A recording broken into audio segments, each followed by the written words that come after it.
Kaya bigyan ko ng konting impormasyon dyan ang ating mga opisyal sa level ng barangay. Una, ang eleksyon ng lokal na mga opisyal sa barangay level ay sa darating ng taon. Taong 2010, buwan ng Oktubre. Yan ang nangyari din nung nagkakalalan kung saan pinagbutuan ng Kongreso ang pagpapaliban kung sakasakali. Sa ngayon, ang eleksyon ay nakatakda na. Subalit nasa kamay ng susunod na Kongreso ang pagdesisyon, itutuloy ba o hindi ang halalan sa darating na Oktubre sa darating na taon. Sa ganang akin, o ako ang tatanungin niyo tumamarapatin. Hindi maaaring magkaroon ng dalawang halalan ng ating bansa sa loob ng isang taon. Kung sakasakali, dapat tutulak yan dahil hindi kakayanin ng ating ekonomiya ang kaban ng bayan.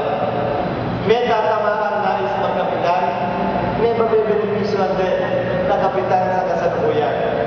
Sino man ang mabenepisyoan, sino man ang di mabenepisyoan, nasa interes at benepisyo ng ating bansa na di magkasabay ang dalawang halalan sa isang taon. Pangalawa, nasa kalagitnaan ng deliberasyon sa Senado at ngayon sa Kamara ang panukalang batas para gawing hindi lamang honorarium ang tinatanggap ng mga barangay officials natin. Bakit? Yung mga sekretary nga ng mga departamento, sweldo ang tinatanggap. Nandun lamang sila sa Maynila at nagpapalamig sa air condition nilang mga kwarto. May sweldo sila at may pensyon pag-retiro. Kayo pa kaya na barangay officials na araw-araw na ginawa ng Diyos ay maharap sa tao, pagising pa lang sa umaga, minsan tulog na ay kinakatok pa, kayo pa yung walang sweldo at walang pagkilala ng gobyerno. Ano ba ang pagkakaiba ng honorarium sa sweldo? Ang honorarium, depende kung gaano kalaki ang pondo at ilan ng barangay. Kaya minsan, iba ang binibigay ng katabing barangay kaysa binibigay sa katabing barangay. Minsan, nagkakasilusan at nagkakalimusan pa. Ang honorarium, tinatanggap nyo lamang yan habang kayo ay nagtatrabaho. Kapag kayo nagkasakit, tumanda at nagretiro, wala naman kayong tatanggapin.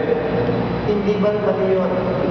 Kung kailan pa kayo nagkasakit, kung kailan pa kayo tumanda, kung kailan pa kayo hindi na kayang magtrabaho, pagkatapos kayong pakinabangan ng bansa at barangay, doon pa po kayo hindi makakatanggap ng misingong duling. Ang sweldo, di tulad ng honorarium, pantay sa bawat barangay sa buong Pilipinas. Ano man ang idadagdag ng barangay, nasa sa inyo na yun. Pero ang base at base pantay sa kada barangay sa buong Pilipinas. Pangalawa, ang sweldo, pinagbabasihan niya ng pensyon, depende sa taon ng servisyo. Ang honorarium, hindi po pwedeng gawin yan. Layunin ang nais natin.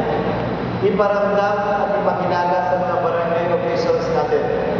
Mahalaga at importante ngayon sa mata, isip at puso natin. Mahalaga ang papel na ginagampanan ninyo at panahon na para bigyan ng pagkilala yan sa pamamagitan ng pagbibigay din ng tamang kompensasyon.